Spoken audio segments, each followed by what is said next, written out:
Hello traders, welcome back to trades. तो आज के वीडियो में अपन देखने वाले हैं कि मंडे के दिन मतलब सॉरी नेक्स्ट वीक में मार्केट कैसे मोमेंटम करेगा और उसके बाद इसके इंपॉर्टेंट लेवल कहाँ पे निकल आएंगे। और डायरेक्ट अभी मार्केट 3 अक्टूबर को ओपन होगा, जब फिर निफ्टी की एक्सपायरी होगी, तो वो भी एक इंपॉर्टेंट है, वो भी देखना पड़ेगा। अपन आज के वीडियो में फिर निफ्टी का भी एनालिसिस करने वाले हैं। सबसे पहले अपन डे चार्ट में देखोगे तो अपन ने ये एक ड्रॉ करा था, उसके बाद अपन ने ये निकाला है 20,469 का अपन ने टारगेट निकाला हुआ है। ठीक है, ये वाला टारगेट निकाला हुआ है, पर उसके पहले मार्केट यहाँ से रिजेक्ट कर रहा है। ठीक है, अभी ये हाई के ऊपर से ये मार्केट रिजेक्ट करने के बाद इतना नीचे आया है। ठीक है, यहाँ पे भी एक 113 का एक रिजेक्शन रहता है। ठीक है, उसने वहां से रिजेक्शन लिया है, पर ये पॉइंट इंपॉर्टेंट है। अगर ये ब्रेक होता है फिर डाउन साइड में ये पैटर्न अपन बनाने के बाद डाउन साइड में ला सकते हैं। मार्केट को सबसे पहला सपोर्ट रहेगा 18,800, पर ये नेक्स्ट बात है कि ये अगर 19,300 को ब्रेक कर दे तो 19,300 ब्रेक होने वालों में से नहीं है, वहां पे मार्केट को प्रोटेक्ट किया जाएगा। उसके बाद अपन ने ये पैटर्न देखा था सबसे पहला ये 2 आवर वाले चार्ट में। 2 आवर वाले चार्ट में अपन ये पैटर्न देखा था कि 618 से मार्केट यहाँ पे सपोर्ट ले रहा है। ठीक है, ये सपोर्ट ले रहा है, ये इंपॉर्टेंट लेवल था 19,600। अगर ये ब्रेक होता था तो हमारी सेलिंग यहाँ पे कंटिन्यू होती थी।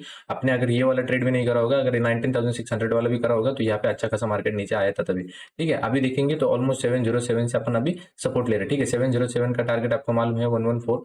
ठीक है, तो वो एक टारगेट आएगा ऊपर की साइड में। सबसे पहले तो आपको यहाँ पे दिखेगा एक ट्रेंड लाइन ड्रॉ हो रही है। ठीक है, ट्रेंड लाइन को ब्रेक होता है तो अच्छा खासा मार्केट ऊपर में जा सकता है। ठीक है, मतलब ऊपर में टारगेट निकल के आ सकते हैं बी पॉइंट तक। ठीक है, अपन बी पॉइंट के बाद डी पॉइंट का टारगेट लेते हैं। अभी सबसे पहले हमें ध्यान देना पड़ेगा कि कल के दिन अपन मार्केट को कैसे ट्रेड कर सकते हैं और उसकी इंपॉर्टेंट लेवल क्या रहेगी। 5 मिनट के चार्ट फ्रेम में आएंगे। ठीक है, सब कंडीशन बता देता हूँ, गैप अप गैप डाउन तो क्या होता है तो क्या होगा।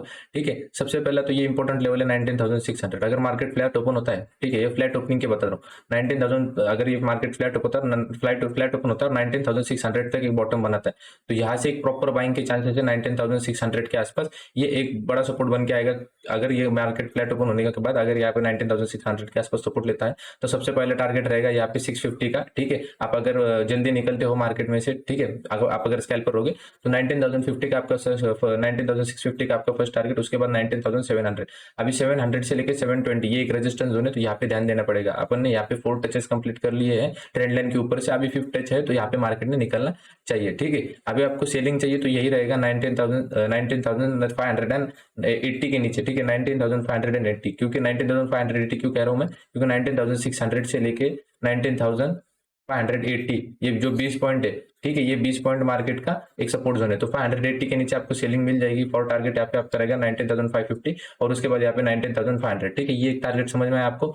बाइंग भी इसी के ऊपर बनेगी, यही सपोर्ट लेके बनेगी अगर फ्लैट ओपन होता है। ठीक है, तो गैप अप ओपन होता है, गैप अप ओपन होता है तो आपको सबसे पहले ध्यान देना पड़ेगा, अगर यहाँ पे ऑलमोस्ट अगर निफ्टी में कह रहा हूं मैं 50 टू 60 पॉइंट का गैप अप लगे तो एक पुल बैक के लिए रुकना। ठीक है, एक पुल बैक आता है तो यहाँ पे एक अच्छी खासी बाइंग आएगी। अगर गैप अप बड़ा होता है, अगर ऑलमोस्ट 60-90 पॉइंट 60-90 पॉइंट का अगर सॉरी 80-90 पॉइंट का अगर गैप अप रहेगा, ठीक है, तो यहाँ पे एक मार्केट रेजिस्टेंस प्ले करेगा और उसके रेजिस्टेंस प्ले करने के बाद, क्योंकि ओपन ही रेजिस्टेंस के पास होगा, तो वो रेजिस्टेंस प्ले करेगा, रुकेगा वहां पे, और यहाँ जब वो रेजिस्टेंस ब्रेक करेगा ना तो फिर एक अच्छी खासी मोमेंटम आपकी जो बनेगी ऑप्शन बाइंग में। ऑप्शन बायर्स के लिए बता रहा हूँ, जो यहाँ पे रिजेक्शन लेगा फर्स्ट मार्केट जैसे रेजिस्टेंस के पास ओपन होता है तो उसको जाने देना है नीचे, कितना नीचे जाता है, फिर आएगा, फिर वो रेजिस्टेंस को ब्रेक करेगा ना, फिर वो ऑप्शन बायर्स को एक अपॉर्चुनिटी बना के देगा कॉल साइड की। ठीक है, तो वो एक आपका एक ये बनेगा। सेलिंग भी बता दी, बाइंग भी बता दी, फ्लैट भी ओपनिंग भी बता दी, गैप अप ओपनिंग भी बता दी, गैप डाउन के कुछ चांस दिख नहीं रहे, फिर भी बता देता हूँ। गैप डाउन अगर ओपन होता है तो पुल बैक में ट्रेड करना है। 600 के आसपास आता है तो आपको यहाँ पे, अगर 600 के नीचे अगर गैप डाउन ओपन होता है तो 600 जैसे टच करे तो आपको यहाँ पे सेल बनेगा अच्छा खासा। ठीक है, 600 वहाँ पे प्राइस एक्शन देखना, क्योंकि 600 ही में एक और ब्रेक लेवल है। 600 के नीचे 500 है और 600 के ऊपर अगर सस्टेन कर जाए तो 700 तक टारगेट मिल के आएंगे। ठीक है, बैंक निफ्टी देखेंगे। बैंक निफ्टी में सबसे पहले अपन जाएंगे 2 आवर वाले चार्ट में। 2 आवर वाले चार्ट में अपन ने ये पैटर्न बनाया था, उसके बाद अपन ये सपोर्ट की बात कर रहे थे। ठीक है, ये सपोर्ट के आसपास मार्केट रुकेगा, पर आपको मालूम है बैंक निफ्टी है, वॉलेटिलिटी क्रिएट करती है, इसके ऊपर भी इतना गई थी, अभी ये सपोर्ट के नीचे। अभी देखो 2 आवर वाला सपोर्ट है, 2 आवर वाला सपोर्ट है, तो 2 आवर जैसे ही ट्रेड किया जाएगा तो 2 आवर में यहाँ पे एक सपोर्ट बनाने की कोशिश कर रहे हैं। ठीक है, 4 आवर वाला पैटर्न है उस हिसाब से। ठीक है, तो यहाँ पे देखो एक सपोर्ट बनाने की कोशिश कर रहे हैं, आपको चैनल दिख रही होगी। ठीक है, अपन ने यहाँ पे भी एक पैटर्न ड्रॉ करा है। ठीक है, उसके भी टारगेट में बता देता हूँ। सबसे पहला गैप अप गैप डाउन और फ्लैट ओपनिंग की देखते हैं। ठीक है, फ्लैट ओपन होता है यहाँ पे मार्केट फ्लैट ओपन होता है, थोड़ा नीचे आने देना है 44,500। ठीक है, यहाँ से तो आपकी अगर फ्लैट ओपन होता है फिर भी ऊपर जा रहा है तो 44,700 अगर निकाले तो आपकी बाइंग बनेगी फॉर टारगेट 90, यहाँ पे 44,400 44,850, उसके बाद 44,950। ठीक है, ऐसे आपके टारगेट बन जाएगी 44,850, उसके बाद 44,950 आपके सेकंड टारगेट। ठीक है, यहाँ पे क्या ब्रेक होने के बाद अगर फ्लैट ओपन होता है और ऊपर जाने लगता है, कब, जब 44,000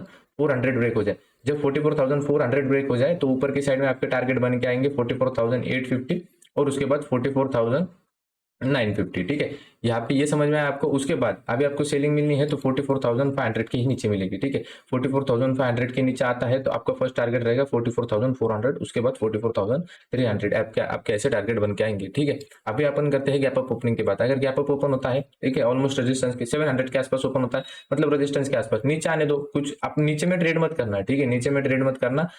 अगर यहाँ पे ये निकले, ठीक है, अगर ये फिर से आने के बाद अगर जहां से अपन ने गिरे है, अगर वो फिर से निकाले, मतलब डे हाई निकाला इसने फिर से कल 3 अक्टूबर को, तो फिर आपको एक अच्छी खासी बाइंग मिलेगी 700 क्रॉस होते ही। तो फिर आपका 850 और 950 वाला टारगेट आ जाएगा। ठीक है, 50 पॉइंट नीचे क्यों बता रहा हूँ, क्योंकि 45,000 का यहाँ पे रेजिस्टेंस जोन है। अभी सेलिंग कहाँ पे आएगी, सेलिंग आपकी 44,400 के ही नीचे आएगी। ठीक है, सेलिंग आपकी 44,400 के नीचे आएगी। 500 तो इंपॉर्टेंट लेवल है, पर अगर आप देखोगे तो वॉलेटिलिटी क्रिएट करता है जिस तरीके से बैंक निफ्टी, तो उस हिसाब से 44,400 के नीचे, मतलब ये डे लो के नीचे आपको सेलिंग मिलेगी फॉर टारगेट 44,300, 44,200। ये भी आपका एक लेवल बनेगा, पर ये 44,500 पर आप इसको स्कैल्पिंग के लिए यूज कर सकते हो। ठीक है, 44,500 को। ठीक है, ये पैटर्न के हिसाब से टारगेट देखिए तो पैटर्न के हिसाब से 45,600 हमारे टारगेट बन के आ रहे हैं। ठीक है, पिछले टाइम भी 45,000 को मार्केट ने ब्रेक करने के लिए बहुत बार ट्राई करा था और उसके बाद बहुत दिनों के बाद गैप अप में उसने ब्रेक करा था। आप देख सकते हो 45,000 का ब्रेकआउट लेवल कैसे हुआ था पिछले टाइम में। तो अभी भी हो सकता है ऐसा ही हो कि मार्केट ऊपर में जाने के बाद एक स्टेबिलिटी क्रिएट करे और गैप अप में निकल दे लेवल। ठीक है,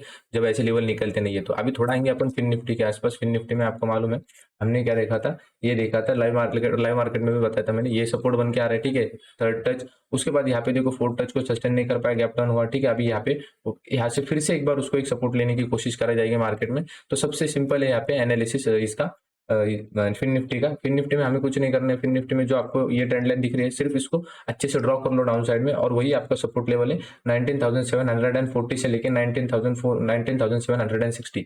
ठीक है, ये 40 से लेके ये 60 एक आपका सपोर्ट जोन है। ठीक है, मार्केट अगर फ्लैट ओपन होता है और नीचे आता है तो ये 60 से लेके 40 ये एक आपका सपोर्ट लेवल है। अगर यहाँ से प्राइस एक्शन बनाता है और निकलते हैं ऊपर के साइड में तो यहाँ से आपका परफेक्ट बाय बनेगा। ठीक है, फॉर टारगेट आपका 850 का आपका फर्स्ट टारगेट बनेगा, उसके बाद यहाँ पे 880 का सेकंड टारगेट बनेगा। 900 तक हो सकता है तो जाएगा, तो फिर उसके ऊपर भी चला जाता है तो फिर अच्छी खासी शॉर्ट कवरिंग आपको देखने को मिल सकती है। ठीक है, आपको अगर सेल करना है तो यही लेवल बनेगा 19,700। ठीक है, अभी लेवल थोड़े चॉपी बन रहे हैं क्योंकि मार्केट भी थोड़ा चॉपी है, तो वही बनेगा, वैसे ही लेवल बनेगा 19,700 के नीचे आपका सेल बनेगा। ठीक है, निफ्टी में ये इंपॉर्टेंट लेवल है, ये ध्यान में रखो और इसको मार्क भी कर लो और ये सपोर्ट भी आप ड्रॉ कर लो। ठीक है, 19,700 के नीचे सेल बनेगा आपका, फॉर टारगेट यहाँ पे 19,660, उसके बाद 19,620 और 600 के आसपास यहाँ पे एक सपोर्ट जोन बन के आएगा। ठीक है, ये थोड़े बड़े टारगेट बता रहा हूँ क्योंकि हो सकता है कि 3 अक्टूबर को मार्केट ओपन हो रहा है तो बड़ी मोमेंटम हो सकता है। देखो, अगर गैप अप और गैप डाउन होता है तो सेम बैंक निफ्टी जैसे प्ले करना है। अगर गैप अप गैप डाउन नहीं होता और इसी के बीच में रहता है 900 और 700 के बीच में, तो ये रेंज प्ले करना पड़ेगा अपने को। ठीक है, तो रेंज में जैसे जैसे पैटर्न बनेंगे उस हिसाब से हमें पैटर्न को ट्रेड करना पड़ेगा। Thank you for watching. Next video पसंद आया होगा तो लाइक कर दीजिए, चैनल पर नए होगा तो सब्सक्राइब कर लीजिए। Thank you for watching, thank you.